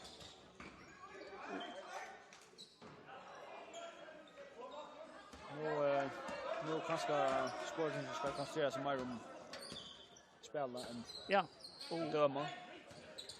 Det kan Magnus. Ja. Oj. Att det står så här, att Max Expresso jag får hinna uppe. Ja, att det var öde gott. Jag går fint då. Vad kallar det där? Att det sitter skott fint så att det så kallar för pump fake. Han kör bollen upp 4 utan halt han sätter av. Och bara sälja sig. Så han ska bara sätta av. Så man skorar för en 2 poäng och så bonus så tror jag. Då brände jag så skottet så han skulle vinna så det är inte lätt skott. Så nu får han 2 straffar för det. Jag skorar så jag finns 2 steg, alltså vann 2 steg och så 1 straff igen. Ja. Nu får han 2. Yes. Ja, domaren skulle lucka. Samja som vad ska göras där. Ja. Ja, nu är det klart. Jag lägger kurvorna men han fick nu. Ena för rätt. Ja, det var 33-26. Vi ser malen är fördelat mellan läggarna. Så ja, det är Ernesto och Bjarne som lite väl för allt Bjarne Ja, Jarron han har mycket att Bjarne han är 11 steg här, Ernesto 8 steg. Sportagent här Magnus han har 5, han har 8 steg. Men Ernesto som du ser nu är det bättre för det. Vad dömde det? Jag vet inte, han dömde för också. Så han dömde fel mot Magnus, så är det en allvarlig troublage. Det ser ut som han dömde fel mot Magnus. Ja. Han fann kvarande till Magnus. Jag håller det. Så för att det tackar som Sean. Ja, så då lunchen på vägen och skifta han ut. Ja. Så nu är det spännande att jag finner det. Ja. Och straffen. Bjarne Zachariasen sen klarar att skjuta. Och kasta. Och försöka skjuta bollen. Här. Ja, klart. 36-26.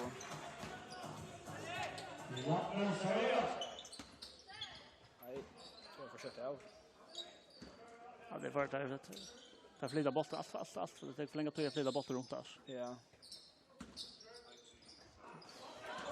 Och precis, och så är Berger Laser. Det är hett. Och han får avskåra nervös här resten. Nu är vi vakna. Berger Gregersen. 38-26. Ja, tror jag han det varst vi att han vänder ska nya göra nu.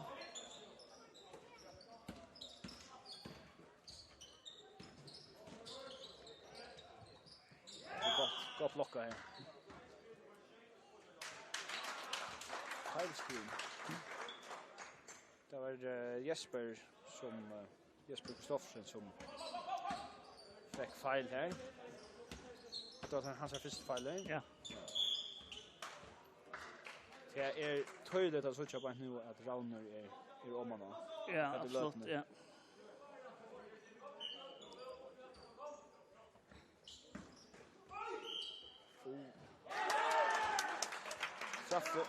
Straffe och för en bonus. För bonus? Ja, stig teller. Alltså tre steg och så får han ett straff. Ja. Så 4-6 och han är några med ödja. Nu så gör vi att en tendens som att Rauner tar ju vid att Ja, absolut ja. Där ska där nej 3 kvarter. Och är också där knäcker snällt och Max i där botchen oss. Ja, vi står över. Det spårning på lunch där har möjlighet. Det är akkurat det. Här var jag ta en timeout nu och ta som det så det kört den här. Timeout. Nej, jag hade där till timeout ta mål där. Så här men blir själva från Vättnäs där man stödde det oss. Så här blir jag frustration med att göra så kallt att inom oss. Ja, det var Han vill rötta sig Jag höjer upp i hötten och det är det jag höjer. Det är akkurat det där brukar det. College Jalla Lanslin. John. Ja. Ja, absolut ja. Och så ska alltid där så där nu alltså det är Dora så det är.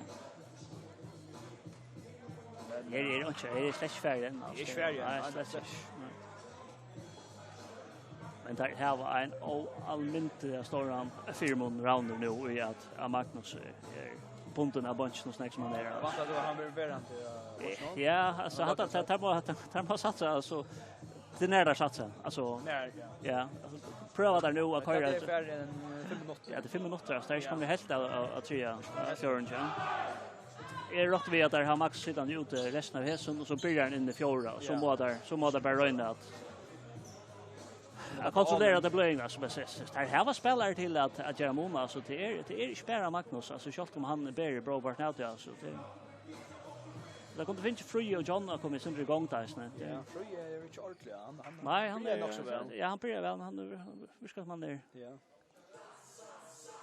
Nej, så där hänger alltid hött nu, men nu är John så sagt nu allvarsåret där så får det så jag händer. Det var Sherwin. Ja, Sherwin han brände. Han skorar annars. Ja, han skorar 60 nu bara han kom in 2-3 år och så en på honom så här. Ska John? Han får över. Han fick särskilt egna händer men nej. Ja. Det var där. Så det är ju tatt. Ja, det där så blir att täcka så där som man kallar för full course alltså fotland bana press alltså så vill man kött trött alltså det ska det. Ta den man chatta på när. Nej. Jag kan prova sin mycket. Nummer. File? Ja, file ja. Jesper Byrman men som tar hans budget att så. Det hade en taktisk tänka sig. Det Jesper Max lägger under kurvan och där failar. Det som Jesper så gör hvis han förnuftigt det är mycket fel på en väg. För att ta failen men domaren det må Max så för sent alltså. Att det är ett trick som man brukar alltså då. Simpelt än vi att jag får vi onko failen simpelt då att ta failen alltså för att är väldigt som fel.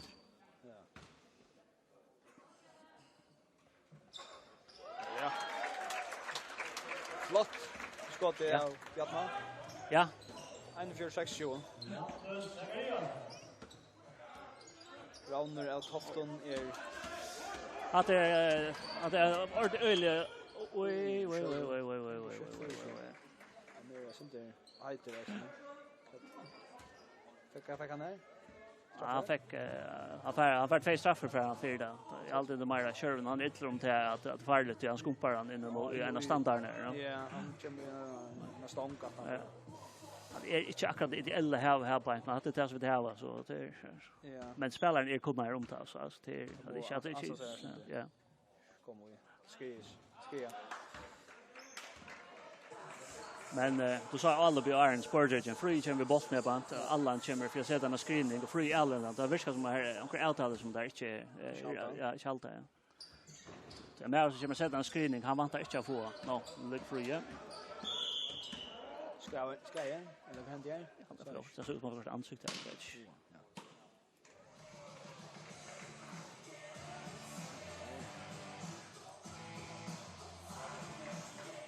Ja, hastar center tror jag. Ja, han räcker an lite sidan, indikerar han. Så som det just.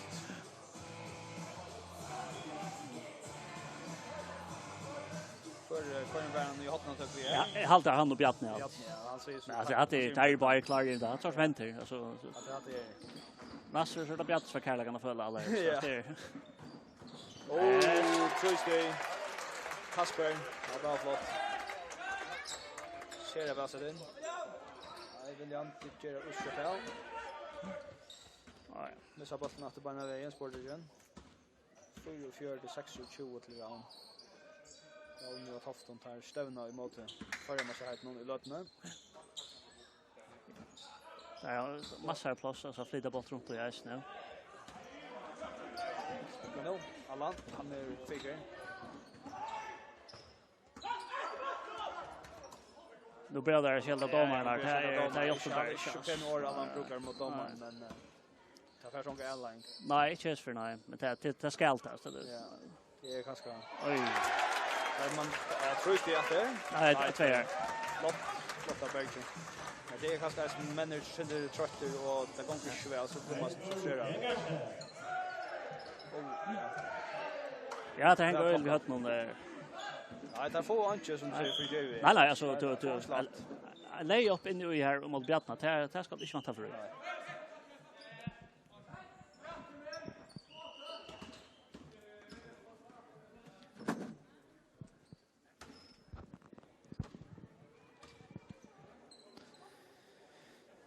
Ja.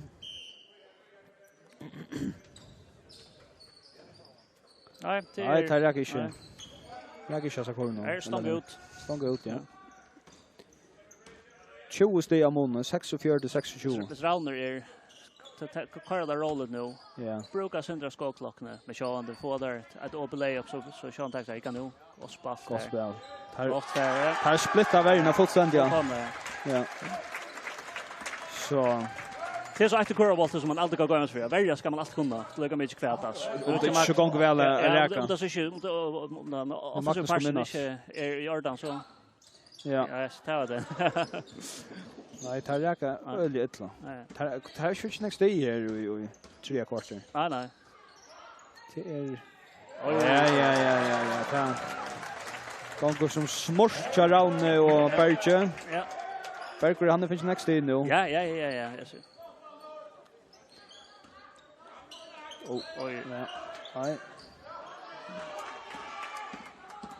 Här är ordentligt vid till att punktera ända det löpne. Halt 26. 24 steg. Amon. Det är en löt innan då. Och tar för anchu. Och räcker sig gång rammorna eller kurvorna. Oj. Bjartne hade var flott. Ja. Bjartne han för det som man kallar för coast to coast. Han tar han för en ändan i hinnan. Trippla alla. Bjartne är flott och han är slått där först och samlar upp själva. Ja. Ja, det var. Så att det är en total ny smättning så han säger han pratar själv alltså att det är flott. Bjartne vill nog spela pointguard där. Det går men inte. Ja, går men inte. Jag kunde skott av en liten fel här på inte. Alla trackar in för han där. Han fiskar bollmatter. Tack Matte Trutchum. Han lyckas väl han fiskar med av bollen. Alla kunde finna fel. Han kunde finna fel där. Han för Nonsson där på inte. Ja. Men där vi ser konten. Ja. Men Sportregion har så att det stämmer ut nu. Ja. Jag har kört Rauner till ett timeout än. Ja, det tar jag ju an alltid men alltså ja, det är spruk för det. Nej. Tack fullt när det har bruk för Bjartne med benen där. Han att sälja sig Bjartne allt. Det går men det är Bergkort. Ja. Family. Ja, det är gott spatt det. Så är det gott. Jag ska inte blicka Bjartne så. Ja.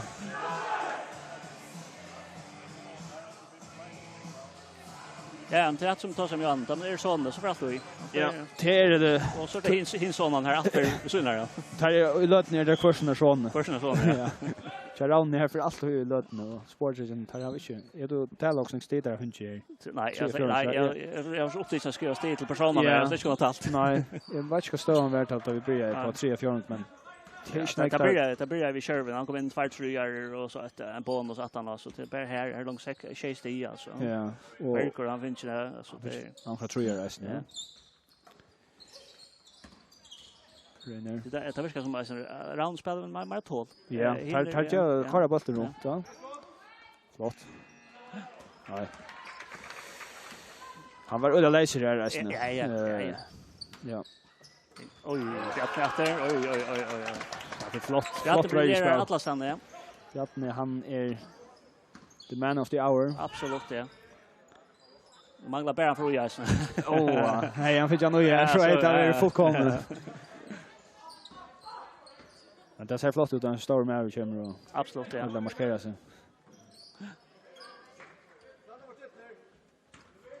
Standa för Stettler robbar det. Ja, här är spexy. Alltså där spelar en man och så får han bollen så skjuter han. Alltså det så säger nu är det här helt 100%. Nu är det här för en iver att köra två innan nier så nästa som bra mål. Det där vet att nu spelar det först kontinuerligt.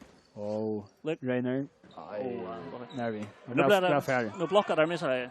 Ja. Blockar där missar det ut. Ute. Ja, nej. Kan det uppkast? Nej. Nej. Rockte nästan han döm fel mot Bjarne. Det Bjarne inte det som kallar reach. Alltså han rör räcka runt om man för att slå bollen. Och så länar han sig original med han gör det. Det rockar vi. Jag vet inte. Jag har ju skott att säga. Nej. Men det är korreboll det är några regler. Är öligt, ja. Så och då är det som säger att domarna skulle vara fria alltså att minst att släppa dömer fria alltså att det inte skulle ens bära som spelarna. Men det står ju tar av skicka så öliga pent Berlin. Det skulle vara här är inte vara näka som så. Några bort. Men då säger nu börjar det full pressure. Nu kan det full court pressure att täcka högt. Ja. Ta teka och så men tar må göra också och heter så att det simpelt att de tänkte ha väl medlen alltså. Nej, det är fint. Ja.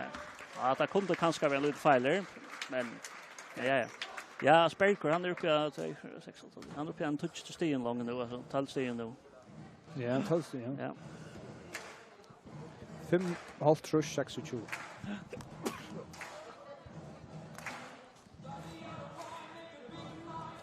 Det måste vara 6 år.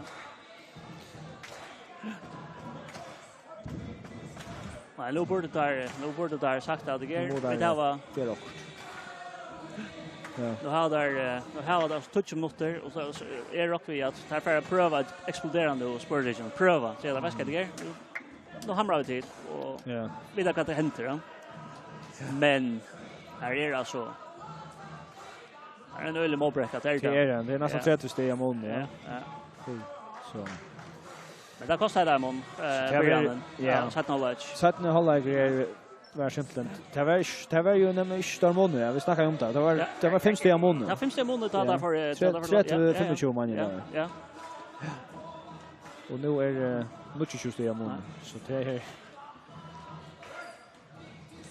3-25 var det. Så det finns ett steg. Ett steg. Ett straff. Det finns ett straff i kurvorna. Det heter väl. Det är också Bjarne att Bjarne Spelberg nu. Har gått överblick av Bjarne. Ja. Och inte minne gott avsluta Berg. Det var gott. Bjarne han är så ser här alla för en ontran där förstå. Ja, här kan det kunna gott att finna straffen för. Ja. Bjarne han fyllde ju upp. Ja. Och så ska nämna några som är skära från ur det är det så Bjarne eller? Ja, absolut. Ja. Bergkor kanske. Ja. Och det här är att ramarna alltid har plus motion alltid. Och Ranieri, Reiner. Han ja. Så han spelar bollen så där fram. Där spelar vi tål alltså. Ja. Och Spurgeon alltså där viskar som om här är sympatiker på vägen. Ja. Där har vi just Onkel Lutland var av men det får lite agenten. Det får outrutcha dem. Ja. Så nu visst där skulle ha en chans så måste få en gå början på. Du säger vet täcka uppe till det som är farligt vi Magnus det är att det är lätt att göra fel då täcka så intensivt.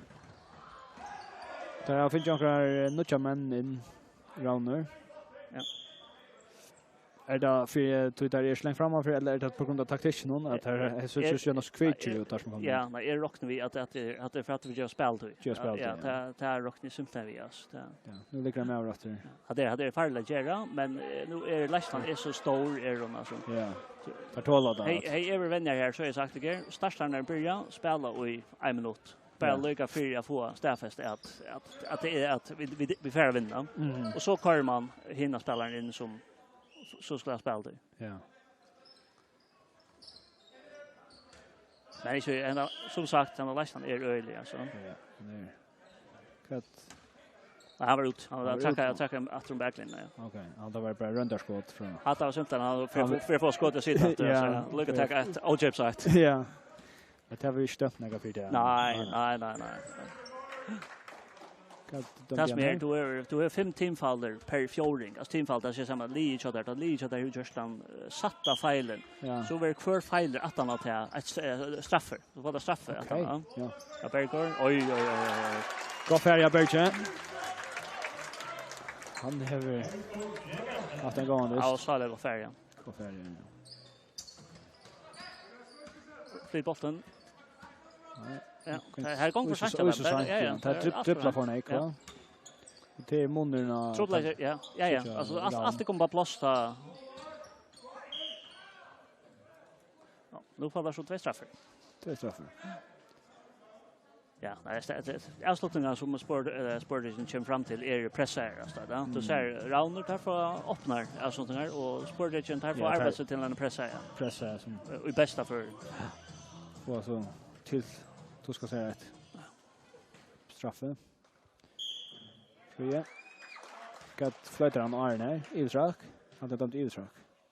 Eller han lyfter benen. Talde inte vi. Ja, nej. Tjej av 60 i Israel.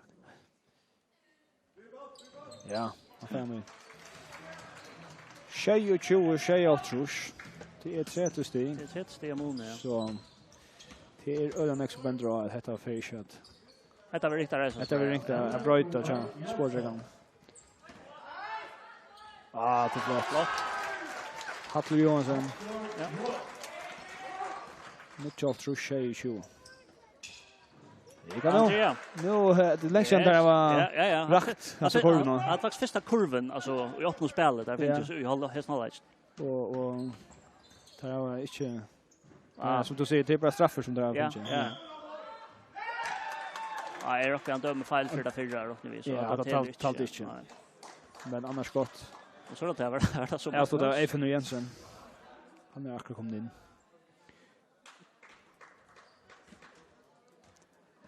Ja. Straffe?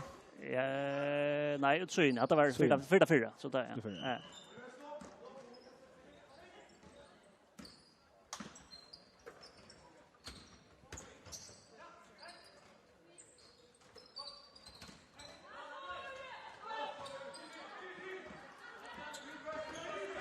Ja, Birger kom in för Magnus. Ja, så rockade Max fick han av heilen. Där är inte bara så Magnus ute. Ja. Magnus ser ut så. Han kan inte.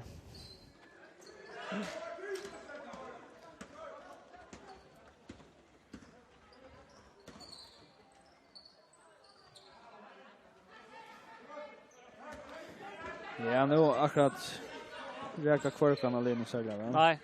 Så det är nog snart att framåt. Ja, jag alltid att det verkar som Berlin är kommer tacka vilka där. Ja, men det är ju utfallande. Men Aston Rauner har skift såna gå ut. Ja, ja. Finns ju alla rytmen. Nej, det är smär. Det där hejda vi som det tattar så att det där nevan just alltså där det står där. Bjarne har sig då för Reiner sig då för Aston. Och Sherwin.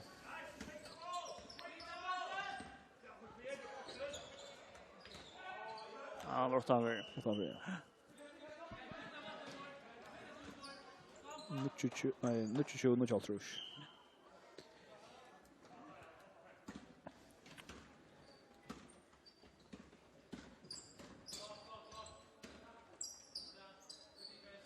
Men skulle det vara oj, ja. Att det blir helt urslutet Rauner för det stävet så är det väl förtjänt att bara klara så väl och ja. Det tappade den ena disten och alla kappingarna som så var. Det var så motspåraren så det starkt spalt igen. Ja. Så jo absolut, men där spelar hur ser det förra disten mot kvarnen? Nej, 8. Ja. 8 dist tillsammans. 8 tillsammans. Och att det går spalta bridge till efter. Ja, sent. Hade kom kanske så väl ut fel så. Straffe? Ja, han var straffet. Ja, är så färdig hållt vi till alltså det som du kallar är så fair vi avsluta. Så shot om du bollen inte förna steg så släpper du att ta det här skrittet och skjuta. Alltså okej.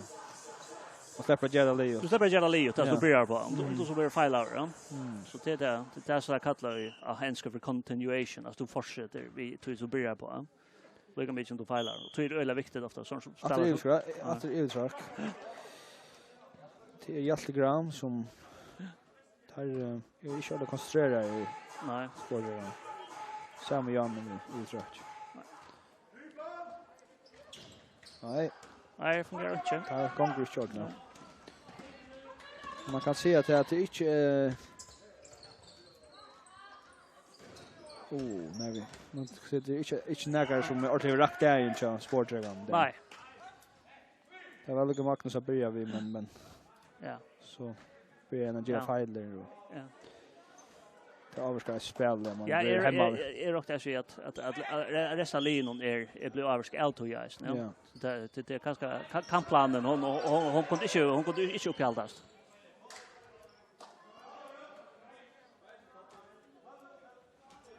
Rockran dömde han för pomman alltså in i vran. Ja. Inte fel där. Ja. Av vanliga personliga fel bara. Ja. Okej. Kan det komma in?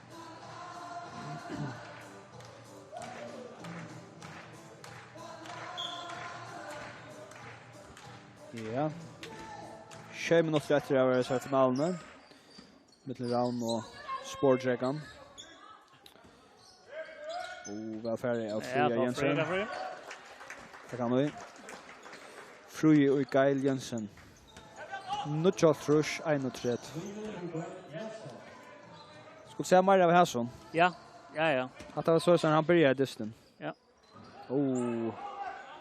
Jag prövar att jag nu. Uff. Kapter det här. Ligger det med över. Verkor. Okej. Han dömde faktiskt Arden faktiskt där och skrytte också. Det är Sportrekan som eller round för bollen. Ja, jag hade han dömde Bridger skryttan äldre alltid. Okej.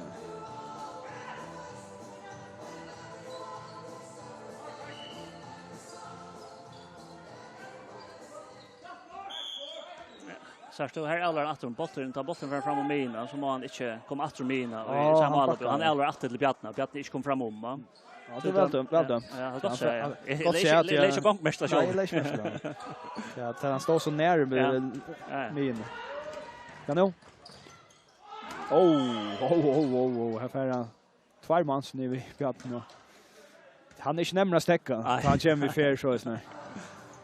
Så det han kan dömde han dömde. Ja, han dömde alltså en offensiv fel. Det är handboll som ett mass. Ja, alltså han Bjartna gör fel. Ja, vi står man vurderar att världsspännande här positionen så kan han inte det av motorn. Du ser en liten hållcirkel under kurven. Det är testat för no charge zone. Hvis du ständer nu görs världsspelare så kan du inte ta ett charge motor där alltså. Ta kan Bjartna gå fair i en världsspelare. Som man har fri. Är för så skott. Kan döma den här. Han trippel. Här Bjartna han brukar styrna halta. Att halta Bridger från serien.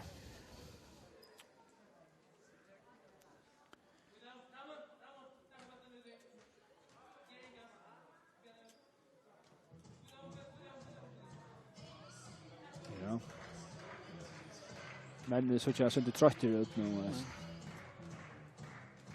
Ja. Sälja. Jag vet om det är trött eller skuffar eller vad det är. Ja, det är kanske en kombination av en blandning av barn.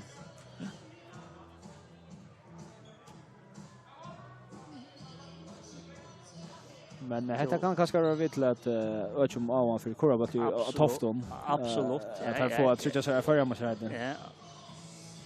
Ja, här är gäller skoklockan så. Så hur då skoklockan för när att stampa. Skoklockan, nej. Ja. Hej.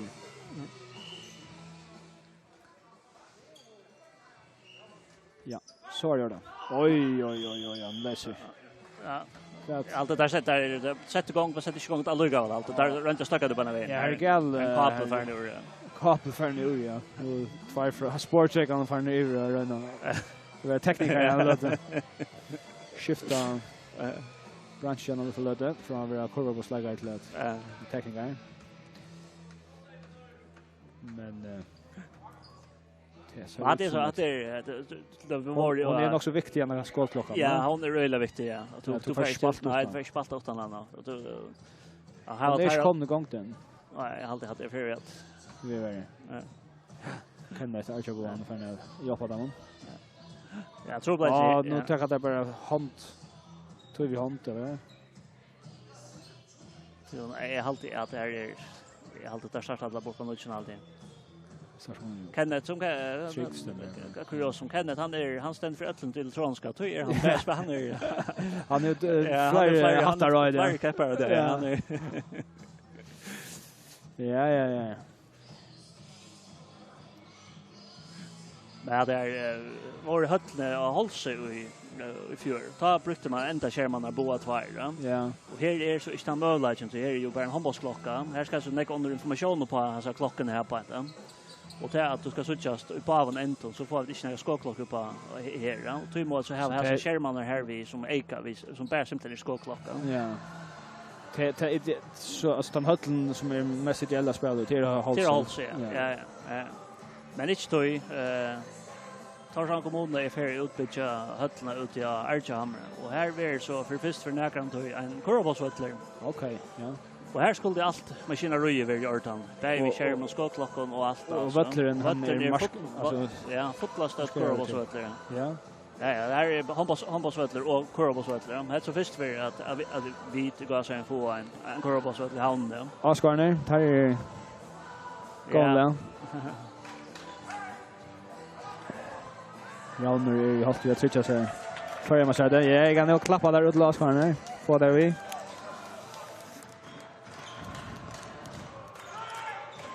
Så jag vet inte så där kör åtta skåklocka. Det ser så ut. Ja. Så spårningen som man tälja själva. Det så som man inte gör sig färdig om tar man inte känner så väl reglerna i korvboll att hur så viktigt funktionen är. Ja. Att det är en hade borde alldeles inte vara det största tekniska tingen men det är viktigt ting att fungera. Men det är som sagt att det är ordna av frivilliga personer alltså för Bjarne. Låt Bjarne.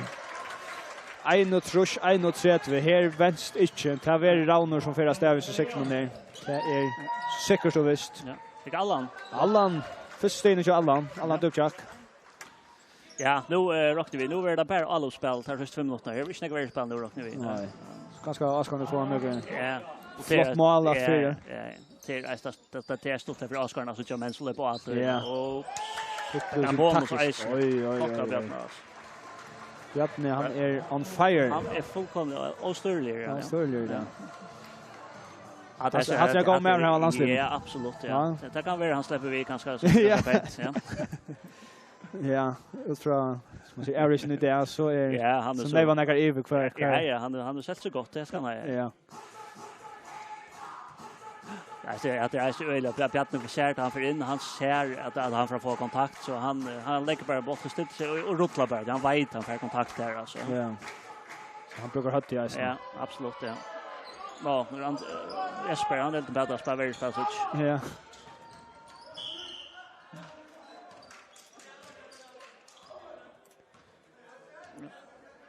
Fem minuter är jätte.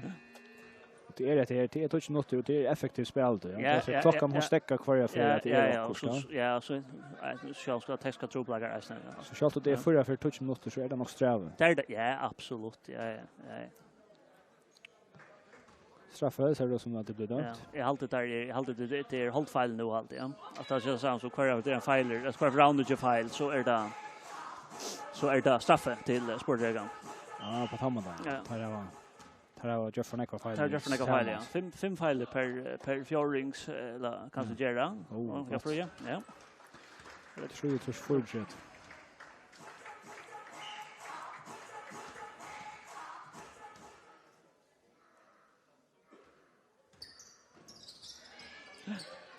Jag kan nog Jesper kämpa där sen till. Ja. Bjarne fick ilt, ja. Jesper och Bjarne får vi hoppas att höra. Men så tar ju spela över när ja. Ta klappa kan man. Att det att så som händer. Det kommer för ilt. Ja, en passar jag. Ja, passar det. Ja.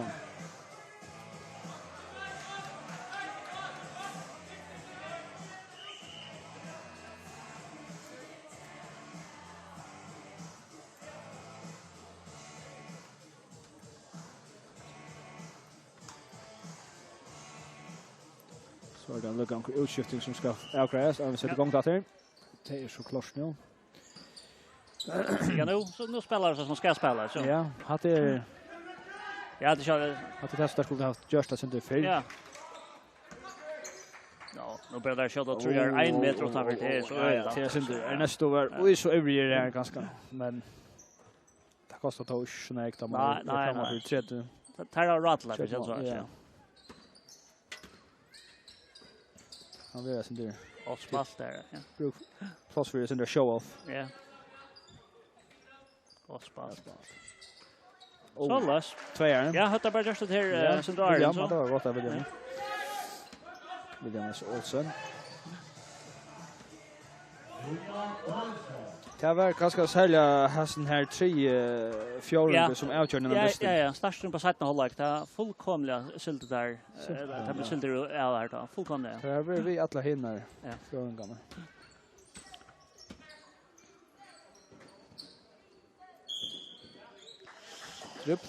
Skritt. Ja, allt andra han värderar att han har hin foten men så skiftar han standfota och det är skritt alltså. Ja. Time out. Rounder till time out. Ja. Hur är det som styr här till dama? Jeanette Arjabo. Hon är vänner till Diamond och vi står här så att säga isen. Ja. Det står så att jag konfax. För att hålla som man säger i. Ja. Skill på alla som männer. Ja, absolut, ja. Jag har alltid ganska akkurat tog det. Jag står mot motor allt det är. Ja, har det väl. Ja, det är svårt för det att ha tagit mot sportdagen så hon är osäker som vänner så hon har haft vunnit alla distnar. 100% rekord, ja. Det är shots som kan se det. Ja. Sportdagen tar så ju skjuta näkva att chaga stom tar. Nej, jag har alltid varit skall som vill jag bara släppa hem nu alltså. Ja, jag har alltid. Det är färdigt.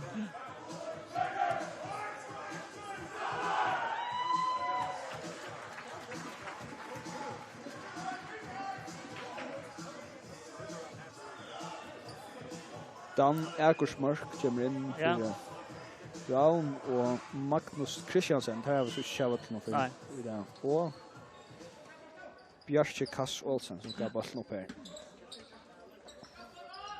Ja, spalt.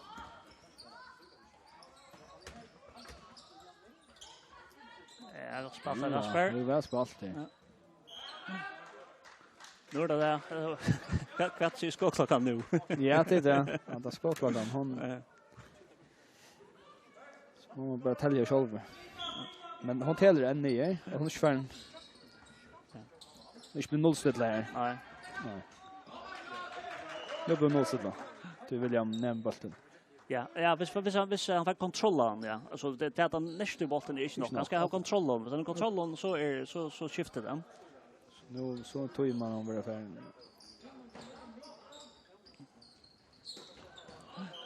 Ja, nu visar det kommer bli väldigt spännande där just det. En goal det sportet, ja.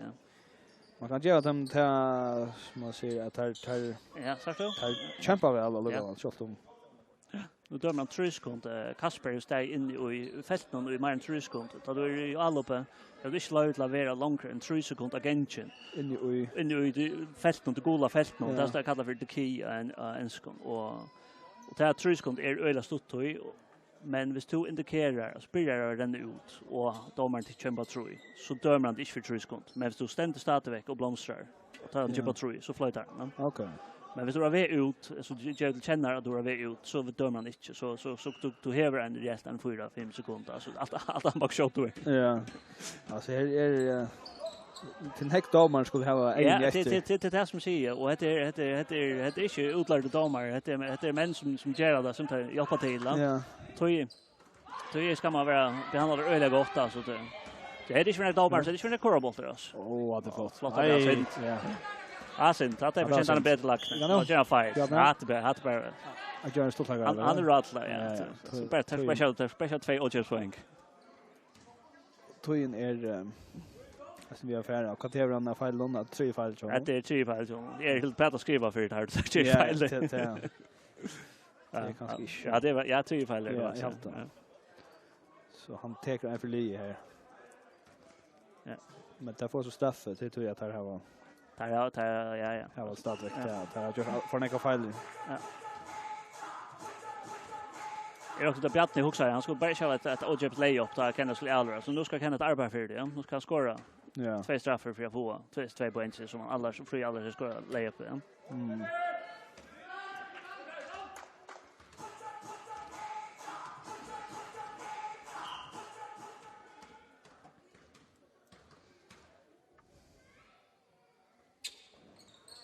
Och Bjarni efter.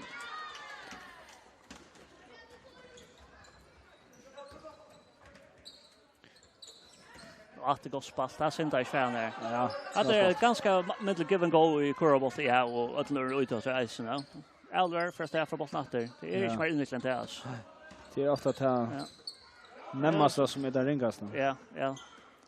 Bjarni blocker. Det är så spännande så jag vad han färdas så av ett långt block och ett sånt. Han är öjligt tölöver. För krasset allt så rätt. Det är domarbord. Domarbord. Där skriver allt ner och så var det fint allt vi hade var huktat det dysnatten. Alla dysnar i kappingen var upptäckner. Okej. Och så var det fint allt. Så också ska jag kan nu. Ja. Hjalte Shekram. Ja.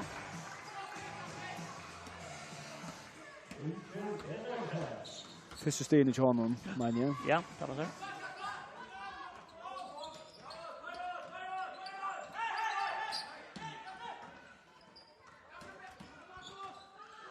Oh, drip. Ja. Jag tar bollen upp i banan hand så man måste inte dribbla efter. Ja. Nej, nettopp. Kan bara dribbla en hand. Bara dribbla en hand, ja. Jag dribblar banan hand men bara en agent. Ja. Ja, nettopp, ja. Skifta mitt. Ja. Tror jag en. Oj, nej. Han är gå kausa spotren, men ja, det så långt ut, ja. Ja. Men kan hon är ju nog väl installerad av John och nej, i Ratlandbanan alltid jag spår det gamla. Ja. Alltid att det är runnen som tar hött rounder här bara allt för i tre. Det är fullkomligt och glöv jag dem alltså.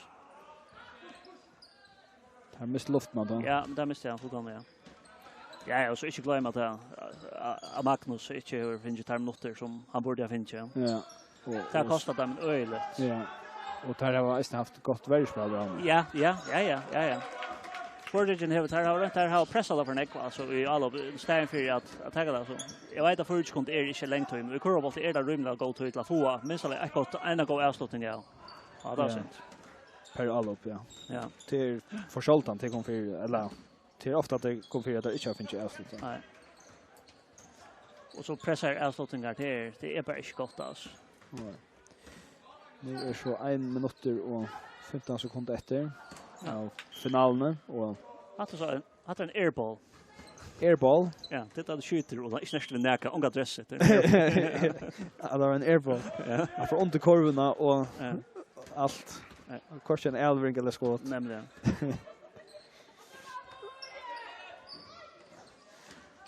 Ja, att vi kommer säga ett donkarm för oss Ja, det här är också det till grund till att Bjarni är stadion. Han visste ja, han vill prova. Han vill få Askan upp från. Ja. Annars är det inte nöjt att han var inne. Men nej, det är också när man kujar var inne också. Det här är han är ute på kurs. Ja, men hinner vi en det är inte att man spelar sådana finaler. Nej, det är stolt av er inne till sådana distrikt. Ja, det kan man bara nöjta första ögonblick alltså. Ja. Spelar i kulissen. Ja. Det är så nästa finalen så flest utländska sporträknor här. Ja. Hade att tappa. Bjarni var så inte i finalen i fjol, ja. Nej. Ta var Bjarni domare. Ja. Han var domare. Ja. Askarnen nu ställer där sig upp. Klappar där till Sears.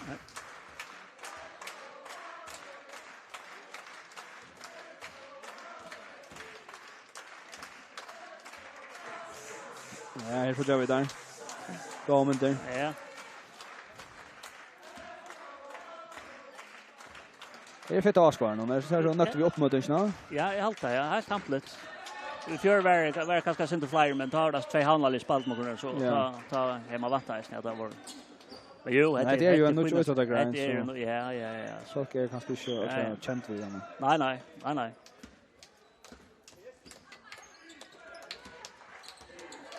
Så är Sterman. Hicka nu. Oj. Han är öjlig. flott värspel och så lucka ett scroll läsning. Ja, men så han sätter fyra att det här är inte roadshapet så är det akkurat det ska till. Så luggar mycket man framme för 30 steg och vision. Ja.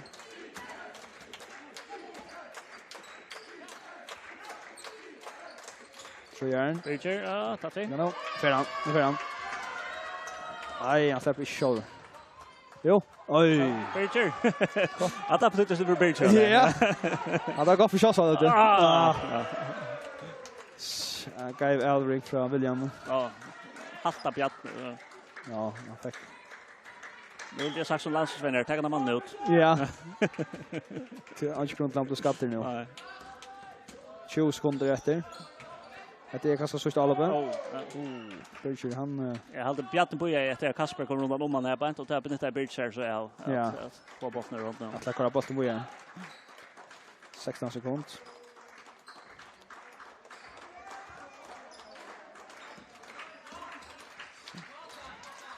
Nej, jag missar bara han. Får inte sista allvar. Jo, han är den. Han är den. Här blå vi från efter. Oj. Säg. Kasta. Nej. På infärden. Här får de. 3-8-3 vinner Rauner ändan desten och är här vi förra matcher 2016. Rauner har tagit dem och läger Rauna lägger och Toftamen. Vad säger jag vet detta var fotbollskänt. Ja. Här var alltså ja. Alltså ta hålläger ta hej finns det sagt att jag kan koppa på över men då kommer lösa det nu i 3-4 ta Weber en vinnare. Ta Weber inte göra. Ja, inte göra. Nej. Så nu ja, ska serien firast. Ja. Bjarne finns jag han är 16-18 steg här han finns jag så det är helt rymligt. Och ser det är stenet där ja. Ja, Berger han är en grad han är en 12-14 steg nästan så det är ja, att det tar bara ha steg inte på sjur här på inte. Ja. Det står han är snäcka speltid men alltså han har 8 steg nästan. Ja, han var inne bara Shervin kom in här på inte han knallar tar 3 år och straff här på ja. Jag just spurgade han här är Magnus och kan han tjej en 8 steg här på inte och otroliga få minuter alltså. Ja, han var inte näcken. Ja. Fröje han fick några straffar här så hade jag för 60 Fröje, William 60 och John Hayes och Eisen 60. Ja. Det manglar kanske. Ja, det var så att profilen av Henker och Magnus. Ja, Magnus att han inte färdig ordentligt. Spalt. Ja. Ser ohäft för Max så han är en av primus motor till att få finalen på stanta att han så kanske lite spel. Ja, eller chill. Så det är andra finalen där täpa. Det andra finalen där täpa ja. Så det hade mest just att han ja.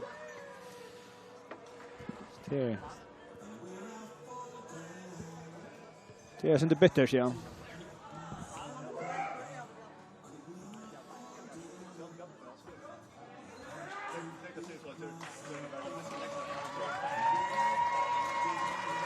Så skulle Asgården tackas. Ja. Gå han inte vi så jag. Around.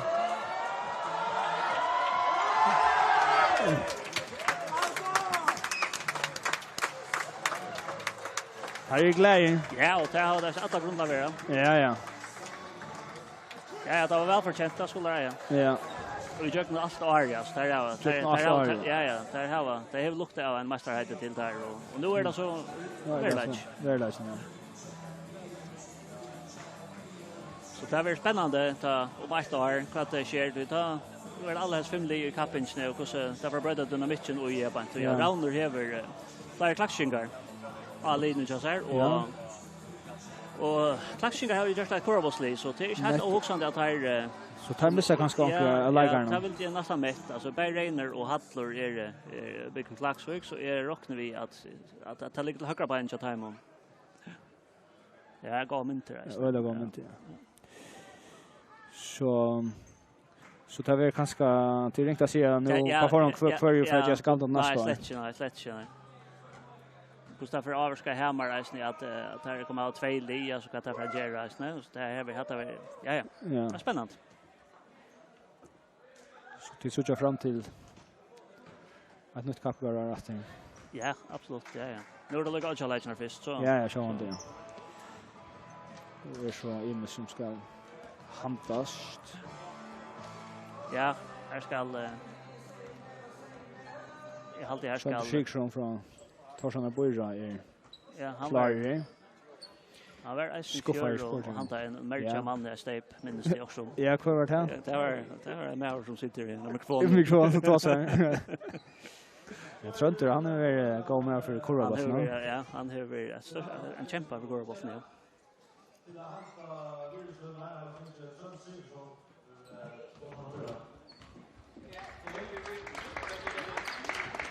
Ja.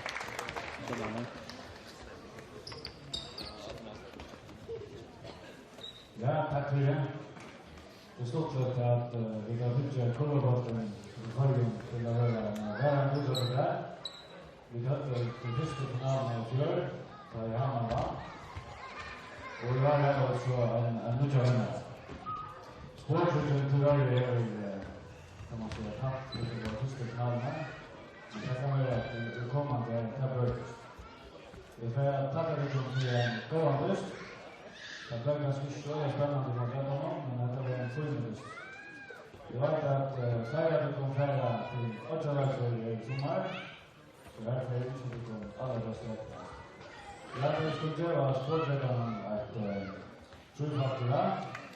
Sporträttarna verkar liga. Hurra! Hurra! Hurra!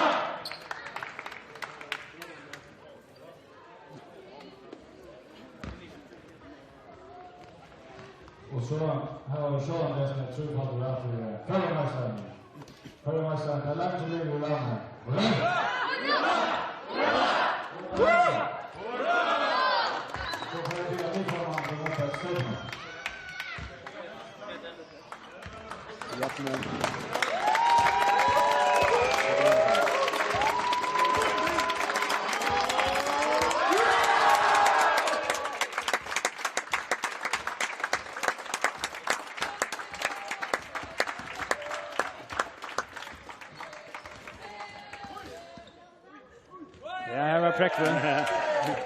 Och på att Rauner är förjamästare i 2016.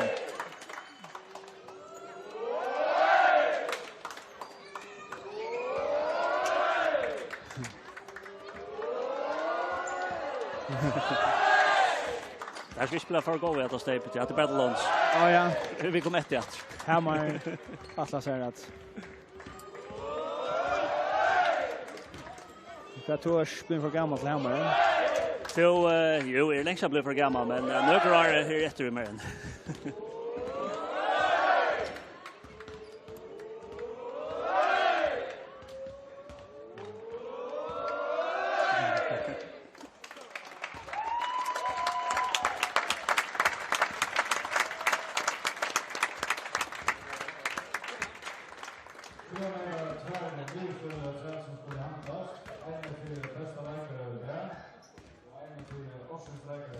Det är några grejer.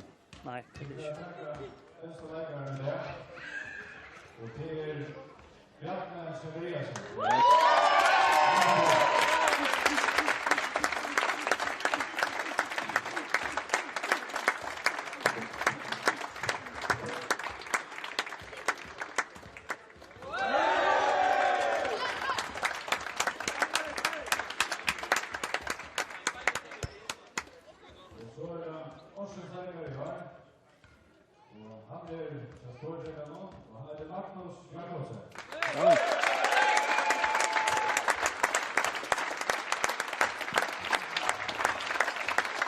Tyvärr fick han inte bussen att det. Nej, fast upp i det.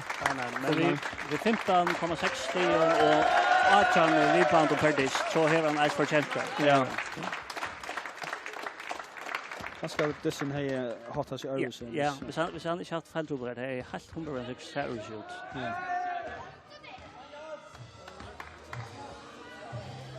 Att det var så där. Hur ser snackat vi i Arren? Jag ser att det blir bara bättre och bättre alltid. Så jag var nöjd att nästa år så kan vi se det samma att uppåt det är mer nöjt. Ja.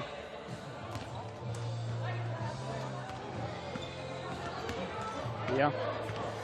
Jag har alltid att vi färra bara att tacka för er idag. Vem som vimmar var Paul Jakobsen, landslagsvänner och likar till Hammar och Hannes S. Mikkelsen. Så härifrån Hallen i Höjvåg så jag vet tack för Jakob. Och ja, det är så. Raune, jag ska till Lockon vi förra med sätten. Jag ska till Lockon.